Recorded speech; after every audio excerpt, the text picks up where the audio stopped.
I'm Dr. Avis Williams, the proud superintendent for NOLA Public Schools, and this is Talk Supt Roundtable. And this is a space that we're creating so that we can elevate the voices of our students, of our scholars, of our young people. And I'm super excited to be able to do that today. I've got Dr. Fatima Fulmore, our deputy superintendent. Hi, how are you? Yes, and our chief communications officer, Courtney Washington, is with us as well. So we appreciate anyone who's watching, who's joining us in this important conversation where we're going to start digging into some solutions around the challenges that we have in our community around gun violence and crime and trauma. And so with that said, I'm going to pivot back to our MLK scholars. And if you guys can just go around the table, tell us who you are and what grade you're in, and we'll get going, rocking and rolling. All right, good evening. My name is Rashawn Patterson. I am a 12th grade, soon to be graduating senior at MLK High. Good evening. My name is Shamari Norwood, 11th grader from Martin Luther King Jr. High. Good morning. My name is Keisha Hinton, and I am a 12th grade senior at MLK High. Good afternoon. My name is Mackenzie Ware, and I'm a 12th grade graduate at Dr. Martin Luther King High School. Good afternoon. My name is Maya Taylor. I'm a 10th grade sophomore at MLK High. Good afternoon. My name is Chase Taylor. I'm a soon-to-be graduate from MLK High. Good afternoon. My name is Paris Clay, class president, and I'm a senior at MLK High School. How y'all doing? My name is Kyla Wright, and I'm a senior. Hello, my name is Karen Blanco, and I'm a senior at MLK High. All right, I love it. I love it. Welcome, and thank you guys so much for joining us. And let's get introductions from our scholars from Edna Carr. Somebody come on mute and please. Good morning. Thank you. I'm Zayden Hills. I'm a 10th grader at Edna Carr High School. Hey, Zayden. Hi, my name is Dariah Richardson, and I'm a senior at Edna Carr High School. Good afternoon. My name is Anthony Lee. I'm junior president here at Edna Carr High School. All right. Well, I'm so super excited for the leadership that we have here in this space. And when we met last time, Jariah did such an amazing job as our facilitator for this discussion. And Jariah, I'm going to pitch it back to you and, lead the way. Let's have this important conversation. Okay, last time we had this discussion, we talked about the problem of gun violence that's plaguing our community. And so this time we're really trying to get some solutions. And really it's like, what's next? That's the main question here. That is a great question. What's next? So I know when we were at the minister's breakfast at MLK, you guys had a call to action, which I absolutely loved. And I'd like for one of you guys to chime in on, what's next? The adults are listening, and we're listening, and we're here to help problem solve with you and to make sure that we're doing our part to make you feel safe. So what do you guys think is a next step as we consider solutions? One way we can bring peace to the community is by also bringing fun. Me and my fellow teenagers have come to an agreement that there's not much for us to do down here in the city. Okay. Arcades, restaurants, parks, and etc.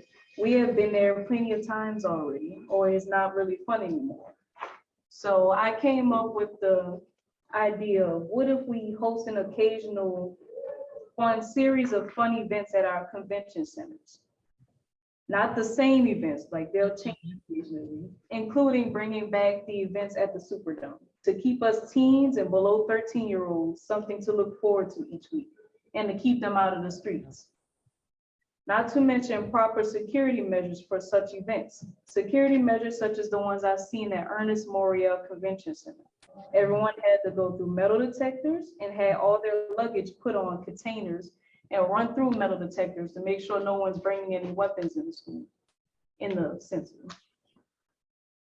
And proper security at our parking lots. Mm-hmm. Yeah, I love that. So let me ask you this, because I'd kind of like you to go a little bit. I'm sorry, Jariah, I'm taking over. It's a habit I have.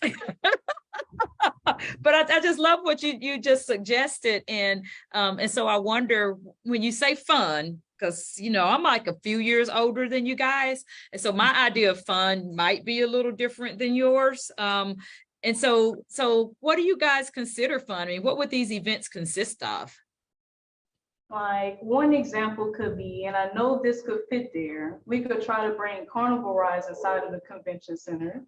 And they'll feel more safer because when there's the crawfish festival down here, anyone can decide to pull up and decide to shoot or enter, and there's not much security there versus going through a building where it's not out in the open like that. Mm-hmm. I love that you want carnival rides. That sounds fun.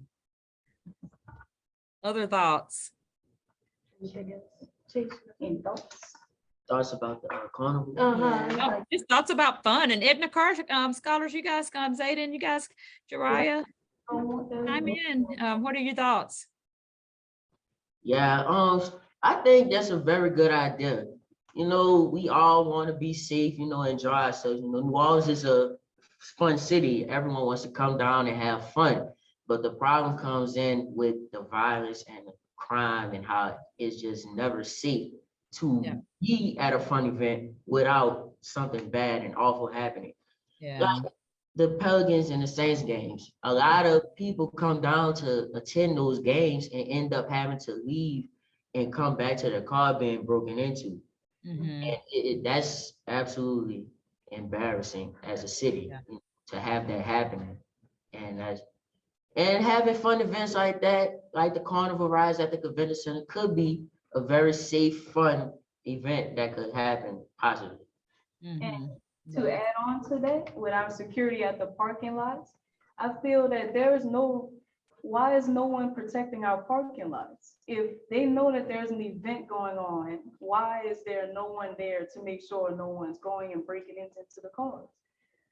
There should be no reason somebody sat there and broke into dozens of cars and no one was there to stop them or tried to stop them.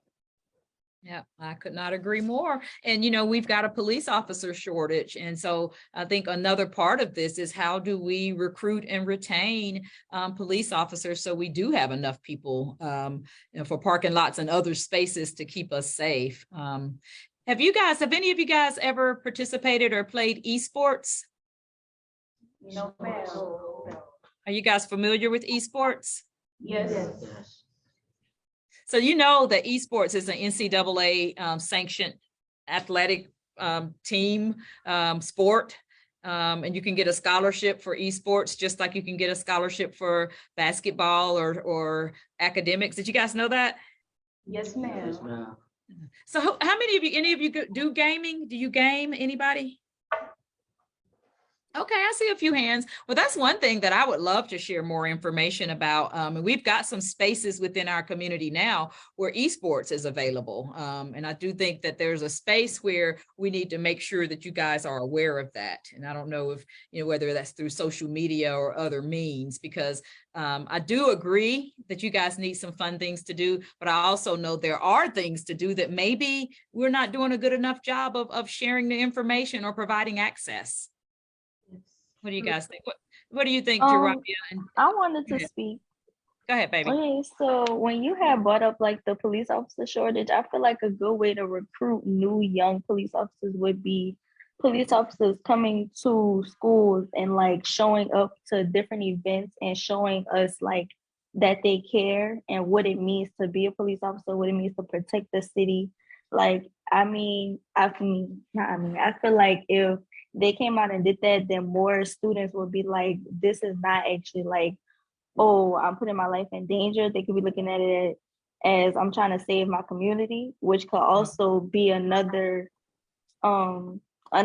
solution to the problem. Because if more kids are going into being and fighting for justice, then it wouldn't be as much violence as it is right now. So I feel like police officers coming out to schools, coming to the games, coming to our pep rallies and stuff, or like just being there for us and showing that they're, comfortable with us. And I feel like that would be building a good relationships, way right? Getting to know you and building relationships. I like that.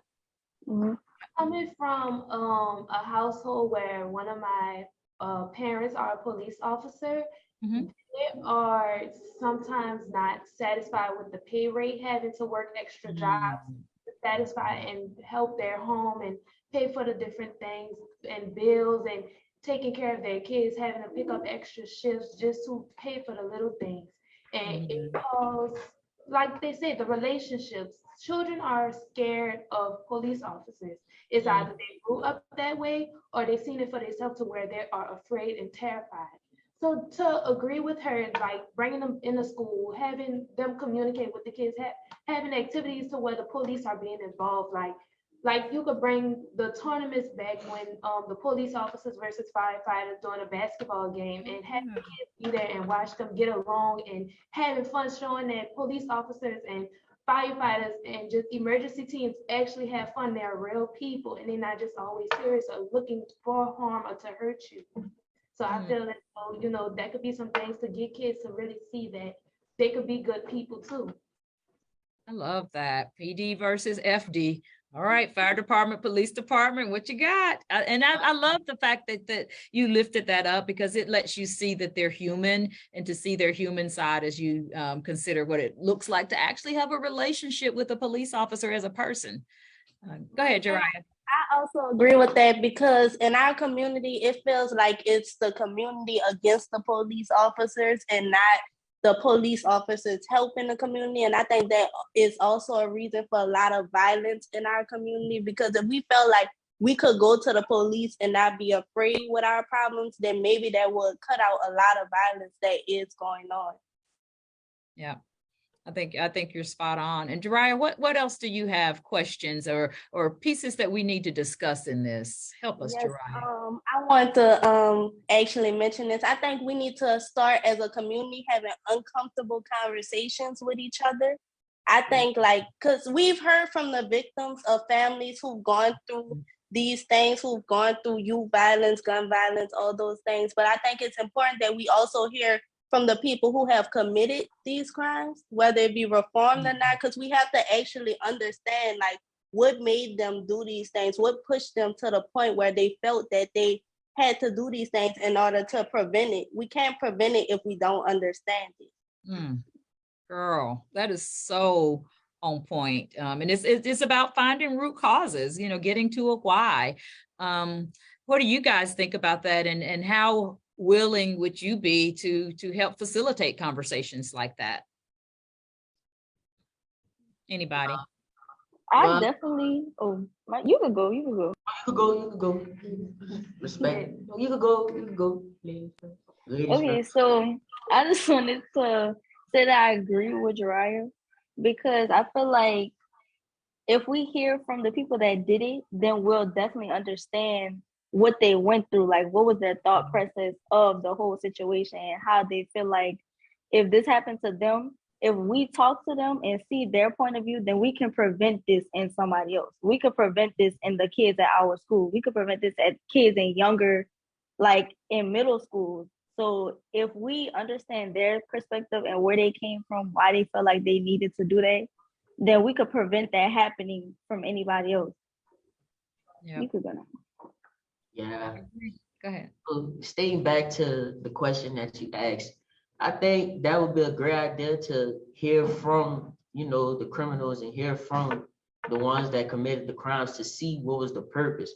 But most of the time, when you actually do get a chance to actually hear about why this shooting happened, it was just I don't want to really say the actual word, but it was actually like some of the reasons don't be adding up. Like their reasons to do crimes be over small, petty, small things that they occur with a person. Like, for instance, if we at school and me and a classmate exchange words over a piece of paper, that person will carry that anger built up with me outside of school and could potentially hurt me.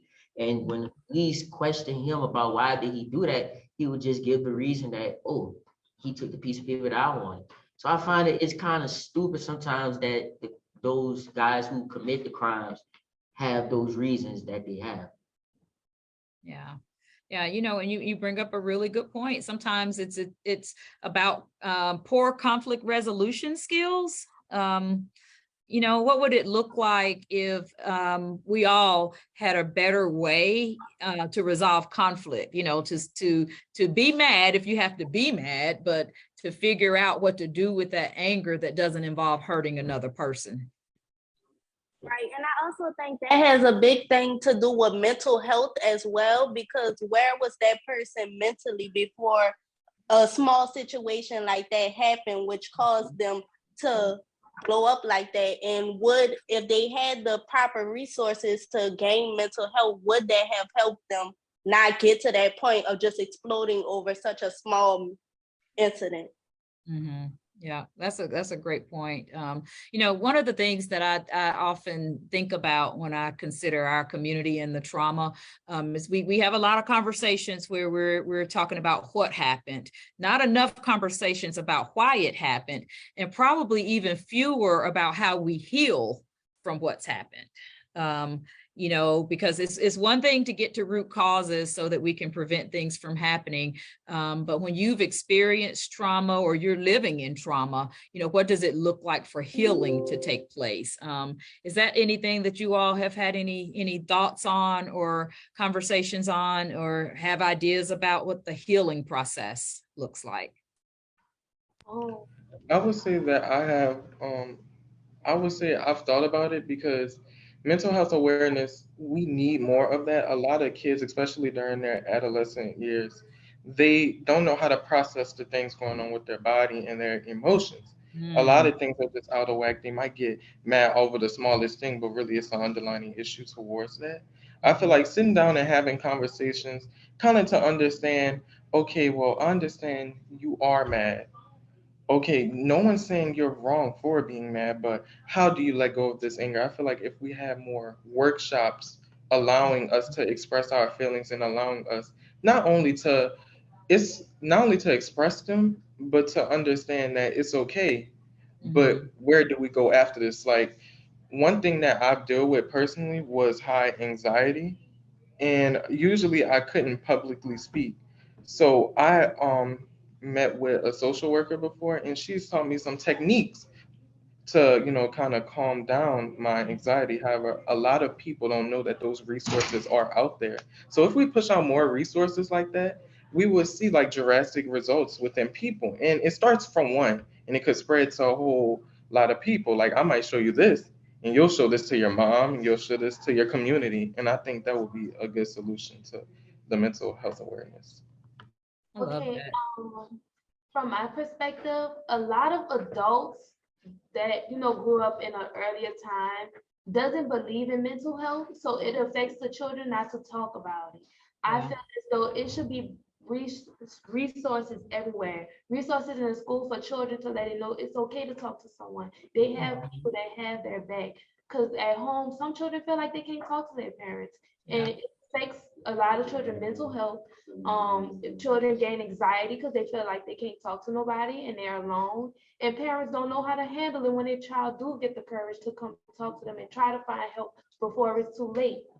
So I feel as though it should be brought to parents, like, check on your child, see how they're doing. Every now and then it's okay to sit down and have a talk to your child to see what's going on in their life, what's happening at school, because a lot of children are going to speak about it, and children know how to hide things. So you would think that that child or that person is doing perfectly fine when deep down they're battling with something that nobody else can see, and they feel as though nobody else can relate to them, but they just gotta get the courage and talk about it.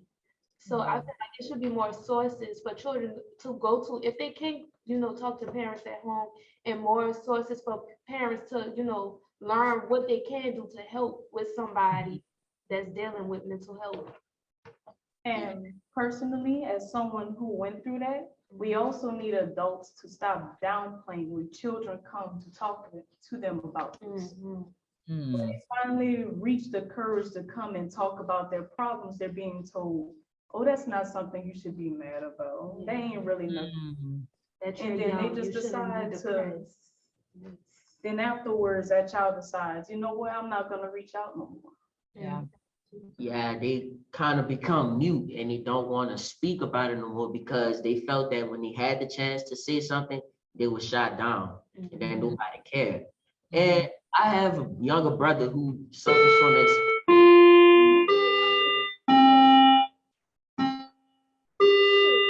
The school day. yeah. Yes. I have a younger brother who suffers from social anxiety, especially during COVID. He kind of just became not aware. He was just in his own world. He wasn't talking to us as much as we needed. Because I felt like at the time of COVID, everyone needed each other close to them because you never knew what could have happened the next day. COVID was devastating for everyone. And he kind of just wasn't talking at all. It's like he refused to say anything. And it was at times where I'll try to say something to him and he just wouldn't say nothing at all. And he kind of resulted to writing us little notes to say what's wrong. And it came out that he just was tired of living under, the COVID spell, of having not to go outside. And to say before that he wasn't a people's person, I felt that he was starting to grow into being a people's person, but he just once COVID happened, he just felt that his opportunity was taken. But as of now, he's actually way much better, and he's actually growing into being more of a people's person, and he's doing much more activities, and he's participating and partaking in everything that he could possibly do. And to piggyback off of what my classmates said, mental health and mental illnesses are definitely real. Like the suicide rates this year, it have definitely went up. A school that I was interested in is Southern University in Baton Rouge, in a cheerleader she killed herself, and it's like I just saw that like the whole campus was sad and everybody was saying check on your friends, check on your friends. But at the end of the day, we all like probably go through the same thing together. So it's like, how can I be there for somebody else if I'm going, through the same thing too? So I just feel like as a community, as just a world in general, like we have to do better. I want to piggyback off of what she just said. I really agree with you, like the checking on your friends part. And I also feel like even though our peers need to be checking on each other, I feel like as a community, as adults also need to be checking in on kids. Like in schools, it could be more of a let's see how you are mentally. Like let's talk to these kids and see how they're doing mentally, because it's a lot of work.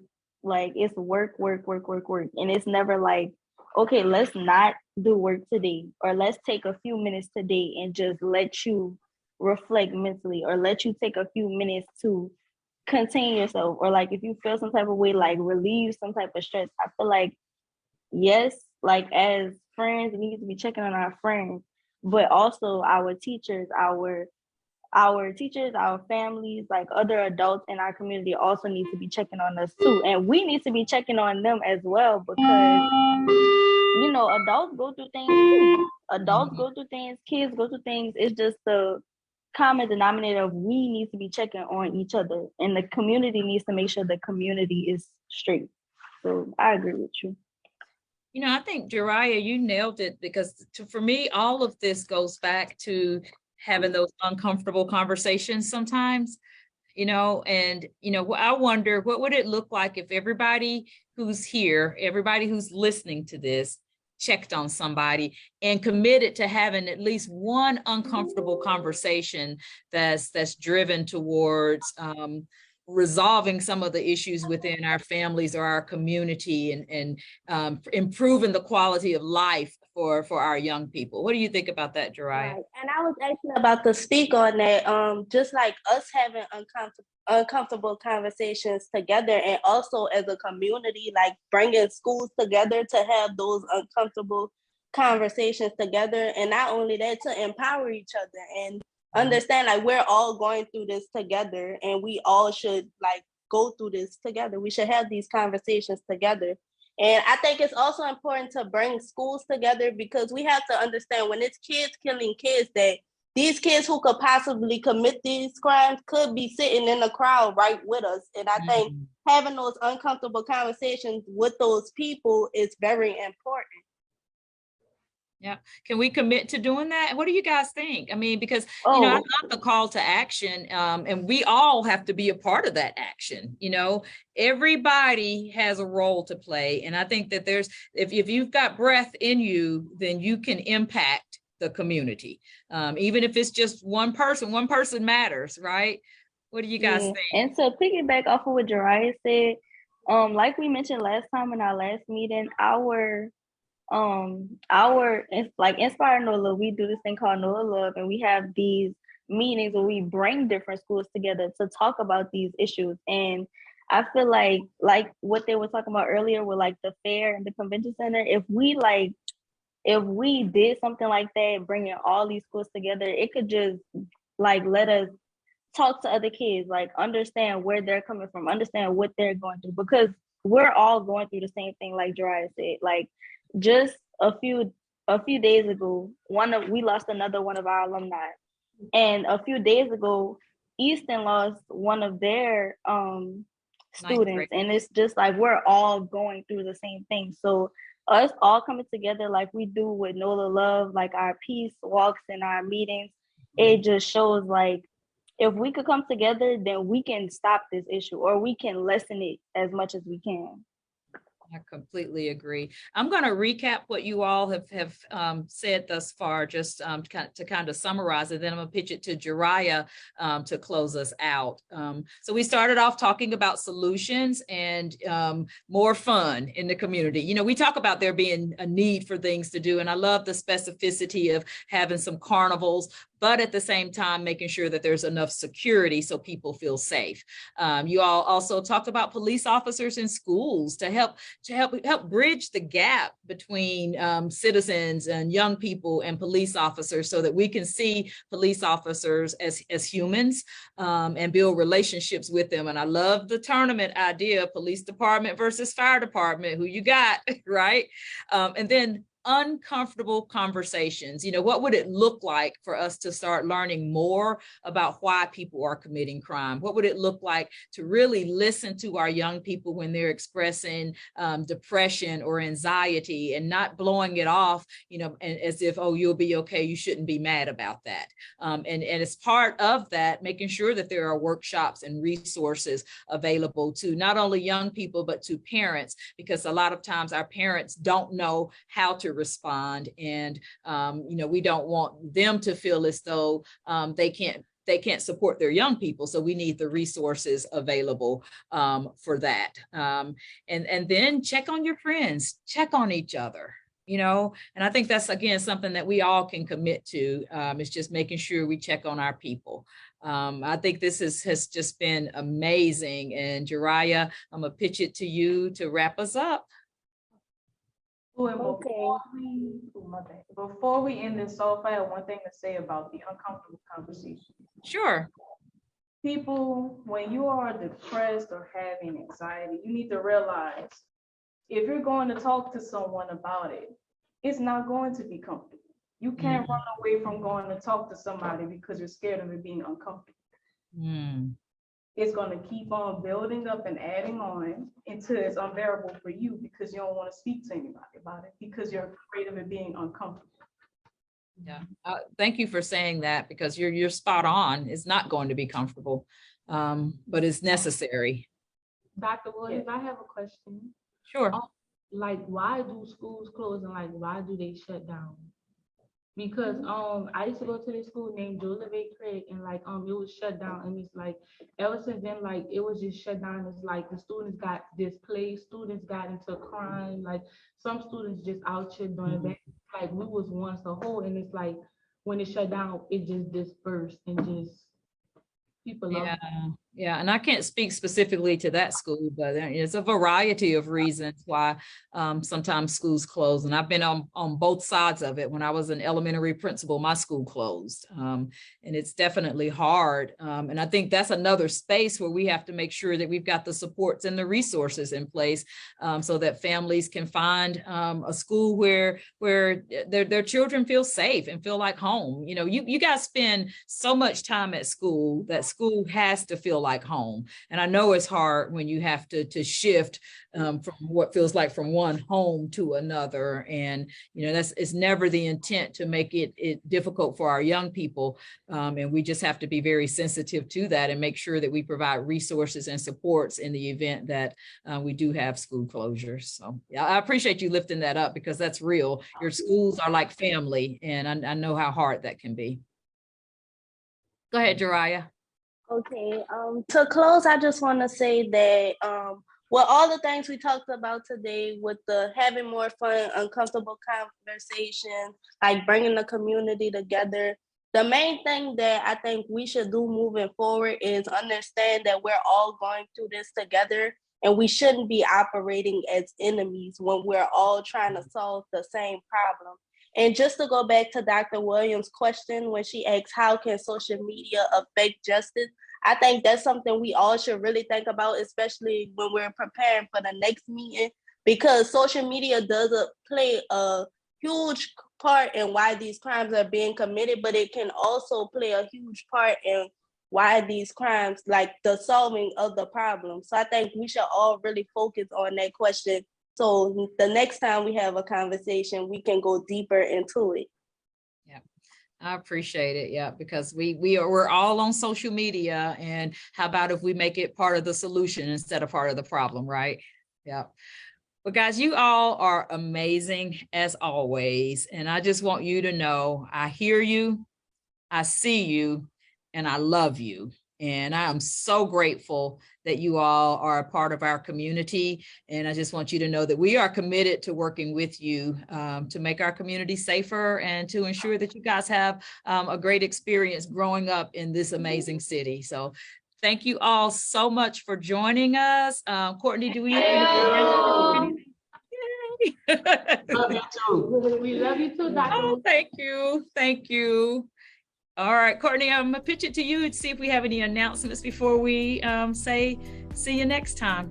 Well, yeah, it's always hard to follow up. You guys do an amazing job. Thank you again so much for sharing with us today. And again, we will be back again for another episode of Talk Supt Roundtable in 2 more weeks. And so be looking out for the promotions for that. And if you missed any portion of today's conversation, it will be on our YouTube channel, and we'll share it back out on our social media accounts. So I do have one announcement. We did launch the application for our early childhood enrollment, and we are asking families, well, first of all, we're asking everyone to share the information, but also for families from birth to pre-K4, birth to 4 years, to apply at enrollnolaps.com. And again, that's enrollnolaps.com.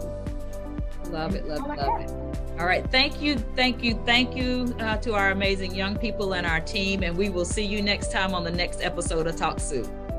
Bye.